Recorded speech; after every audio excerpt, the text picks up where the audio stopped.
ಕೊಪ್ಪಳ ಜಿಲ್ಲೆಯ ಕುಕನೂರು ತಾಲೂಕಿನ ಸುಕ್ಷೇತ್ರ ಬೆದವಟ್ಟಿ ಗ್ರಾಮದ ಲಿಂಗೈಕ್ಯ ಶ್ರೀ ಶಿವಸಂಗಮೇಶ್ವರ ಶಿವಾಚಾರ್ಯ ಮಹಾಸ್ವಾಮಿಗಳ ಪ್ರಥಮ ಪುಣ್ಯ ಸ್ಮರಣೋತ್ಸವ ನೆರವೇರಿಸಲಾಯಿತು. ಬೆಳಗ್ಗೆ ಬ್ರಾಹ್ಮಿ ಮುಹೂರ್ತದಲ್ಲಿ ಶ್ರೀಗಳ ಕೃತ ಗದ್ದುಗೆ ರುದ್ರಾಭಿಷೇಕ ಹಾಗೂ ಅಯ್ಯಾಚಾರ ಶಿವ ದೀಕ್ಷಾ ಕಾರ್ಯಕ್ರಮ ಮತ್ತು 10 ಗಂಟೆಗೆ ಹರಗುರು ಚರಮೂರ್ತಿಗಳ ಸಮ್ಮುಖದಲ್ಲಿ ನಂತರ ಧಾರ್ಮಿಕ ಸಭೆ ನೆರವೇರಿಸಲಾಯಿತು. ಧಾರ್ಮಿಕ ಸಭೆಯಲ್ಲಿ ವಿವಿಧ ಹರ ಗುರು ಚರಮೂರ್ತಿಗಳು ಮತ್ತು ರಾಜಕೀಯ ಧೋರಣೆಯರು ಕಾರ್ಯಕ್ರಮವನ್ನು ಉದ್ದೇಶಿಸಿ ಮಾತನಾಡಿದರು. ಈ ಸಂದರ್ಭದಲ್ಲಿ ಸೇವಾ ಸಮಿತಿಯ ಅಧ್ಯಕ್ಷರು ಹಾಗೂ ಸದಸ್ಯರು, ಗ್ರಾಮದ ಮತ್ತು ಸುತ್ತಮುತ್ತಲಿನ ಗ್ರಾಮಗಳ ಸಕಲ ಸದ್ಭಕ್ತಾದಿಗಳು, ಶಿಷ್ಯವೃಂದದವರು ಇತರರು ಇದ್ದರು. Bureau report SV9 TV Kannada. ವರದಿ ಚೆನ್ನಯ್ಯ ಹಿರೇಮಠ, ಕುಕನೂರು.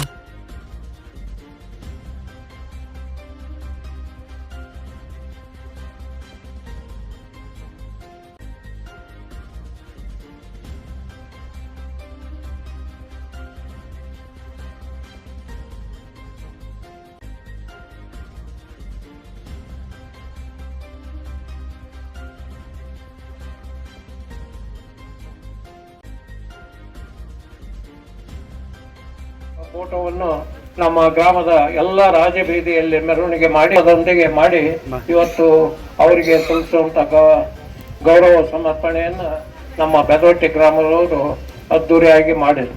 ಆದ್ರೆ ಶ್ರೀಗಳ ಹೇಗಿದ್ರು ಅಂದ್ರೆ ತಾಯಿಯ ಹೃದಯದಂತೆ ಇದ್ರು. ಯಾರಾದ್ರೂ ಮಠಕ್ಕೆ ಬಂದ್ರೆ ಅವ್ರನ್ನ ಭಕ್ತರನ್ನ ತನ್ನ ಮನೆಯ ಮಕ್ಕಳ ಜೊತೆ ಕರೆದು ಅವ್ರಿಗೆ ಎಲ್ಲ ಯೋಗಕ್ಷೇಮ ಕೇಳಿ ಅವ್ರನ್ನ ಸಂತೈಸಿ ಕಳಿಸ್ತಿದ್ರು.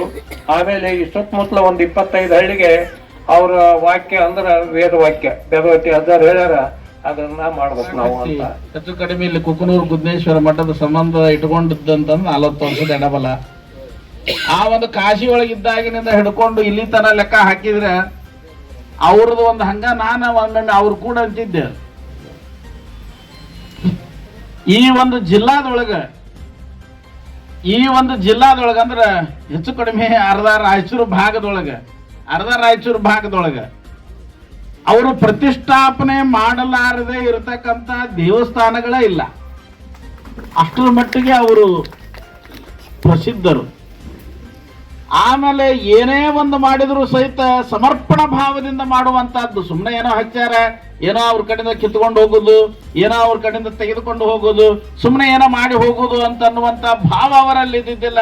ಪ್ರಾಮಾಣಿಕವಾದಂತಹ ಒಂದು ಕೆಲಸ ಆಗಬೇಕು, ಅದು ನಿಜವಾದಂತಹ ಶಕ್ತಿಯುತ ಆಗಬೇಕು, ಅದು ನಿಜವಾದಂತಹ ಒಂದು ಎಲ್ಲರಿಗೂ ವರವನ್ನ ಕೊಡ್ತಕ್ಕಂತ ದೇವರಾಗಿ ಇಲ್ಲಿ ಸ್ಥಾಪನೆ ಆಗಬೇಕು ಅನ್ನುವಂತ ಉದ್ದೇಶದಿಂದ ಅವರು ಎಲ್ಲ ಸಮಯವನ್ನ ಬದಿಗಿಟ್ಟು ತಮ್ಮದೆಲ್ಲ ಸ್ವಾರ್ಥವನ್ನ, ತಮ್ಮದೆಲ್ಲ ನೆಮ್ಮದಿಯನ್ನು ಸಹಿತ ಬದಿಗಿಟ್ಟು ಅದಕ್ಕೆ ಬೇಕಾಗ್ತಕ್ಕಂತ ಎಲ್ಲ ಕಾರ್ಯಕ್ರಮಗಳನ್ನ ನೆರವೇರಿಸಿ ಭಕ್ತರಿಗೆ ಅದನ್ನ ಕೊಡಮಾಡ್ತಕ್ಕಂತ ಒಂದು ಕೆಲಸವನ್ನ ಪೂಜ್ಯರು ಮಾಡ್ಯಾರ ಅನ್ನೋದಕ್ಕೆ ನಾವೆಲ್ಲ ಅವ್ರನ್ನ ನೆನೆಸಿಕೊಳ್ಬೇಕು ಅನ್ನುವಂಥದ್ದು.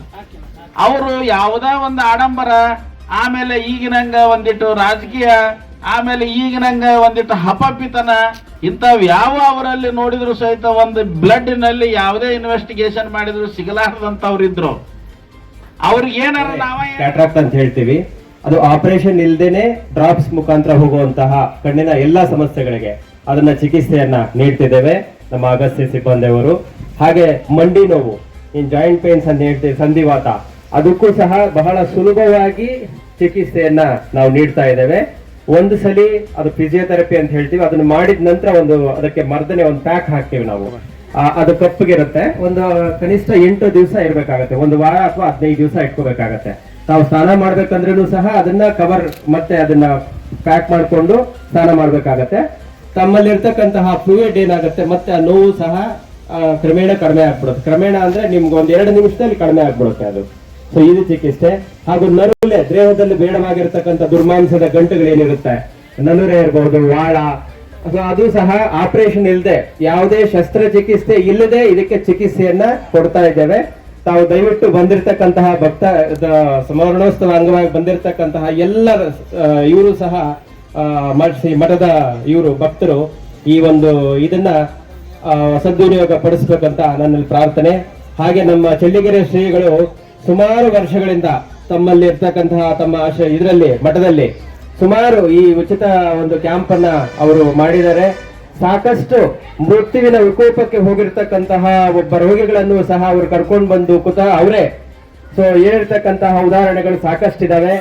ಹಾಗಾಗಿ ತಾವು ಈ ಒಂದು ಅವರ ಆಶೀರ್ವಾದವನ್ನು ಪಡ್ಕೊಂಡು ಈ ಸ್ಮರಣೋತ್ಸವ ಅಂಗವಾಗಿ ಈ ಸದ್ವಿನಿಯೋಗವನ್ನ ಪಡ್ಕೋಬೇಕಂತ ಮತ್ತೊಮ್ಮೆ ಹೇಳ್ತಾ ನಾನು ಪ್ರಾರ್ಥಿಸ್ತಾ ನನ್ನ ಈ ಮಾತನ್ನ ನಿಲ್ಲಿಸ್ತಿದ್ದೇನೆ. ಮುಂಡರಗಿ ಜಗದ್ಗುರು ಮಹಾಸನ್ನಿಧಿಯವರು ಹೇಳಿದಾಗ ಬಹುಶಃ ನನ್ನ ಕಣ್ಣ ಕೂಡ ನೀರು ಬಂದದ್ದು ಆ ಸಮಯದೊಳಗ. ಹಾಗಾಗಿ ಇವತ್ತು ಅವ್ರು 1 ವರ್ಷ ಆತು ಅನ್ನೋದಕ್ಕಿಂತ ಹೆಚ್ಚಾಗಿ ಅವ್ರು ನಮ್ಮೊಂದಿಗಿದ್ದಾರೆ. ಬಹುಶಃ ಅವ್ರು ನಮ್ಮ ಬಿಟ್ಟು ಹೋಗಿಲ್ಲ. ಅವ್ರು ನಮ್ಮನ್ನು ಬಿಟ್ಟು ಹೋಗಿದ್ರ ಇಷ್ಟು ಜನ ಸೇರಕ್ ಸಾಧ್ಯತೆ ಇಲ್ಲ, ಇಷ್ಟು ಮಂದಿ ಸ್ವಾಮಿಗಳು ಬಂದು ಇಲ್ಲಿ ಕುಂದ್ಲಿಕ್ಕೆ. ಅವ್ರು ನಮ್ಮ ಜೊತೆನೇ ಇದ್ದಾರೆ, ನಮ್ಗೆ ಆಶ್ವರ್ಯ. ಅವ್ರು ಯಾವಾಗ್ಲೂ ಹೇಳ್ತಾರೆ, ಬೆದವಟ್ಟಿನ ಯಾವಾಗ್ಲೂ ಬಿಟ್ಟು ಕೊಟ್ಟಿಲ್ಲ ಅವ್ರ ಅಪ್ಪವರು. ನೀವು ಭಕ್ತರು ಯಾವತ್ತೂ ಅವ್ರನ್ನ ಬಿಟ್ಟು ಕೊಟ್ಟಿಲ್ಲ. ಬೆದವಟ್ಟಿ ಭಕ್ತರು ಹೆಂಗದಿರಿ ಅಂದ್ರ, ನಿಮ್ಮ ಮನೆಗೆ ನೀವು ಅನ್ಯಾಯ ಮಾಡಿರಿ, ಬೆದವಟ್ಟಿ ಹಿರೇಮಠಕ್ಕೆ ಅನ್ಯಾಯ ಯಾರು ಮಾಡಿಲ್ಲ ಈ ಊರಿನ ಸದ್ಭಕ್ತರು. ಹಾಗಾಗಿ ಆ ಅಜ್ಜ ಕೂಡ ಒಳ ಕುಂತ ಅಜ್ಜ ಲಿಂಗೈಕ್ಯ ಶಿವಸಂಗಮೇಶ್ವರ ಶಿವಾಚಾರ್ಯ ಮಹಾಸ್ವಾಮಿಗಳು ಈ ಊರನ್ನು ಎಂದೂ ಬಿಟ್ಟು ಕೊಟ್ಟಿಲ್ಲ. ಅವ್ರು ಎಲ್ಲೇ ಹೋದ್ರು ಕೂಡ ನಾ ಬೆದವಟ್ಟಿಯ ಸ್ವಾಮಿಗಳು ಅನ್ನೋ ಮಾತನ್ನ ಅವರು ಪ್ರತಿ ಸಲ ಹೇಳ್ತಿದ್ರು ಅನ್ನೋದನ್ನ ಪರಮ ಪೂಜ್ಯರು ಅನ್ನುವಂಥದ್ದು.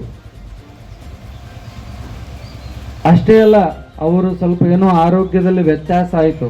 1-2-3 ಸರಿ ಸ್ವಲ್ಪ ಏನೋ ಬಿದ್ದು ಅವ್ರಿಗೆ ಸ್ವಲ್ಪ ಆರೋಗ್ಯದಲ್ಲಿ ವ್ಯತ್ಯಾಸ ಆದರೂ ಕೂಡ ಪುನಃ ಅದೆಲ್ಲ ಸರಿ ಹೋದ ಮೇಲೆ ಕೂಡ ಪರಮ ಪೂಜ್ಯರು ನಮ್ಮ ಜಾತ್ರಾ ಮಹೋತ್ಸವಕ್ಕೆ ಅದೆಷ್ಟೇ ತ್ರಾಸಿದ್ರು ತಾವು ಬರ್ಬೇಕ್ರಿ ಅಂದಾಗ ಬಂದು 5 ನಿಮಿಷ ಅಲ್ಲ 10 ನಿಮಿಷ ಅಲ್ಲ ಒಂದು ಕೂತ್ಕೊಂಡು ಆ ಜಾತ್ರಾ ಮಹೋತ್ಸವ ಉದ್ಘಾಟನೆಯನ್ನ ಮಾಡಿ ಬಂದಿರತಕ್ಕಂಥದ್ದು.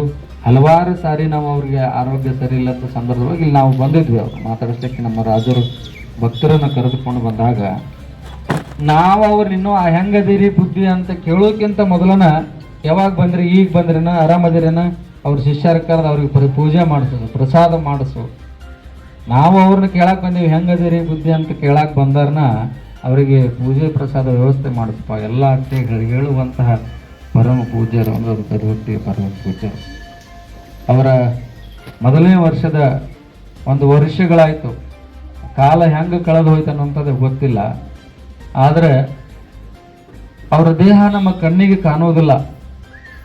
ಆದ್ರೆ ಅವರ ಚೇತನ ಶಕ್ತಿ ಅನ್ನುವಂಥದ್ದು ಸದಾವಕಾಲ ಅದು ನಮ್ಮ ಜೊತೆಗೆ ಇರುವಂಥದ್ದು. ಯಾರು ಬೆದವಟ್ಟಿಯ ಪರಮ ಪೂಜ್ಯರು ಲಿಂಗೈಕ್ಯರಾಗಿದ್ದಾರೆ ಇಲ್ಲ ಅಂತ ಅನ್ಕೊಂತಾರಲ್ಲ, ಅವ್ರಿಗೆ ಇರುವುದಿಲ್ಲ. ಅವರು ಸದಾವಕಾಲ ಗುರುಗಳು ಇಲ್ಲ, ಅವರು ಯಾವತ್ತೂ ಕೂಡ ನಾವು ಸ್ಮರಣೆ ಮಾಡಿದ್ರಲ್ಲ. ಗುರುಗಳು ಅಂತ ಅನಿಸ್ಕೊಳ್ಳೋದು ಬೇರೆ, ಅವರು ಧರ್ಮ ಗುರುಗಳು ಅಂತ ಅನಿಸ್ಕೊಂಡ್ರು. ಅದಕ್ಕೆ ವಿದುರ ತನ್ನ ನೀತಿ ಪಾಠದೊಳಗೆ ಒಂದು ಮಾತನ್ನು ಹೇಳ್ತಾನೆ,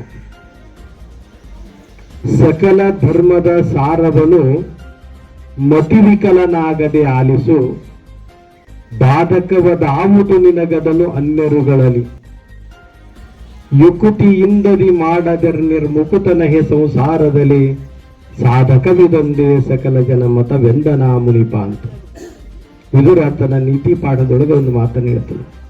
ಜಗತ್ತಿನೊಳಗ ಧರ್ಮಗಳು ಸಾಕಷ್ಟು ಹುಟ್ಕೊಂಡವ, ಸಾಕಷ್ಟು ಹಾಳಾಗಿನೂ ಹೋದವು, ಜಾತಿಗೊಂದೊಂದು ಧರ್ಮಗಳು ಹುಟ್ಟಿದವು, ಎಲ್ಲವೂ ಕೂಡ ತಮ್ಮ ತನವನ್ನು ತಾವು ಕಳ್ಕೊಂಡು. ಆದರೆ ಈ ಒಂದು ಚಿಕ್ಕ ಗ್ರಾಮದೊಳಗೆ ಬಹುಶಃ ಈ ಗ್ರಾಮದ ಜನಸಂಖ್ಯೆ ನೋಡಿದ್ರಂದ್ರೆ, ಬೆದವಟ್ಟಿ ಅಜ್ಜರ ವ್ಯಕ್ತಿತ್ವ ನೋಡಿದ್ರಂದ್ರೆ ಬಹಳಷ್ಟು ಅವಿನಾಭಾವ ಸಂಬಂಧ ಅಂತ ಅನ್ಸಂಗೆ ಇಲ್ಲ. ಅದು ಉಪ್ಪಿನಕಾಯಿ ಉಪ್ಪು ಎಲ್ಲಿದೋ ನೆಲ್ಲಿಕಾಯಿ ಎಲ್ಲಿದೋ ಅಂತಂದು ಬಸವಣ್ಣವ್ರು ಹೇಳ್ತಾರಲ್ಲ, ಹಂಗ ಬಹಳಷ್ಟು ದೂರದ ಸಂಬಂಧ ಇದು.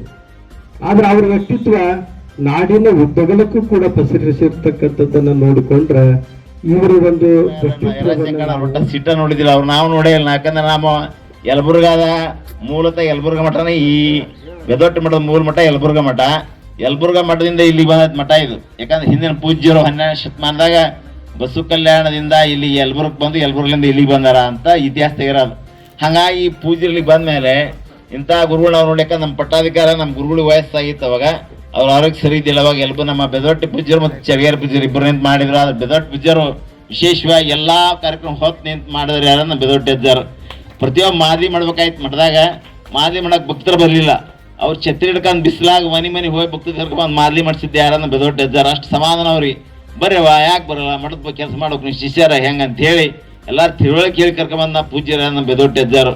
ಯಾಕೆ ಅವರು ಎಲ್ಲ ಊರಿಂದು ಜನರದು ಎಲ್ಲ ಗೊತ್ತಕ್ಕಿತ್ತು. ಯಾಕಂದ್ರೆ ಪಾಪರು ಅವ್ರಿಗೆ ಬಡತನದ ಬಂದು ಎಲ್ಲ ನೋಡಂತ ಪೂಜ್ಯರು ಯಾರನ್ನ ಬೆದವಟ್ಟಿ ಅಜ್ಜಾರು. ಯಾಕಂದ್ರೆ ಮೊದ್ಲು ಈ ಮಠ ನಾವು ಅವಾಗಲೇ ನೋಡ್ಕೊಂತಿದ್ದೀವಿ. ನಾವು ಎಷ್ಟು ಸಣ್ಣದ ಬರ್ತೀವಿ, ಅವರು ಮತ್ತೆ ಮಠಕ್ಕೆ ಬರ್ಬೇಕಾದ್ರೆ ಸೇವಾ ಮಾರಿ ಕರ್ಕೊಂಡ್ ಬರ್ತಿದ್ರು. ಮಠದಾಗ ಬಂದು ನಮ್ಮ ಅವನ ಹತ್ರ ಎಲ್ಲ ಬಂದ ನೋಡಮ್ಮ ನಮ್ಮ ಪ್ರಸಾದ ಮಾಡ್ರಿ ಒಟ್ಟ ಒಂದು ದಿವಸ ಏನು ಚಕಾರಿ ಹತ್ಲಾರ್ದಂಗೆ ಸ್ನಾನ ಮಾಡಿ ಪೂಜೆ ಮಾಡಿ ಪ್ರಸಾದ ಮಾಡಿ ಬರೋಂತಾರೆ ಅಂದ್ರೆ ನಮ್ಮ ಬೆದೊಟ್ಟ ಇದ್ದಾರು ಮಠದ ನಮ್ಮಲ್ಲಿ ನಮ್ಮ ಗುರು ಪುಣ್ಯ ಸ್ಮರಣೋತ್ಸವದಾಗ ಪ್ರತಿ ವರ್ಷ ಶ್ರಾವಣ ಮಾಸದಾಗ ಅವ್ರ ಪಲ್ಲಕ್ ಇದು ಏನು ಟ್ರ್ಯಾಕ್ಟರ್ ಉತ್ಸವದಾಗ ಕಾಯಂ ಪ್ರತಿ ವರ್ಷ ಕುಂದ್ರ ನಮ್ಮ ಬೆದೊಟ್ಟ ಇದ್ದಾರೆ ಕುಂದ್ರದಿದ್ರು.